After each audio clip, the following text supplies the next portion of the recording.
কি কিনে নিয়েছি গরুর ফ্যাপসা। আজকে সুন্দর করে ভুনা করবো গরুর ফ্যাপসা। এই যে দেখুন, সবাই আপনারা চলে আসেন গরুর ফ্যাপসা খাওয়ার লিগে। আমার সমান গরুর ফ্যাপসারা।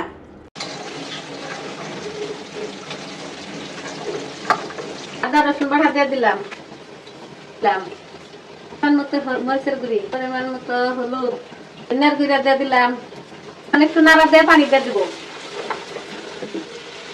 অল্প করে পানি দিয়ে দিলাম, মশলাটা কষবো, তারপরে দিয়ে দিব মাংস। আস্ত গরম মশলা, কাঁচামরিচ দিয়ে দিলাম, গরম মশলা ফাঁকি দিয়ে দিলাম।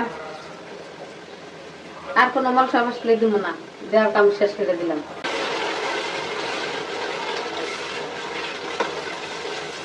কষানি শেষ, গরুর ফ্যাপসা দিয়ে দিলাম। এখন দিয়ে দিব জোরে একটা নাড়া, সুন্দর করে ঠাইসা নাড়া দিয়ে দিতেছি। আস্তে আস্তে কষবো। 3 কেজি কলিজা ফ্যাপসা গুড় এলে পাক করতে অনেক টাইম লাগে, সময় লাগে। পোড়া ধোয়া গুড়ি দিয়ে দিলাম কলিজার মাংস মধ্যে। আগে আমরা খাই নিলাম।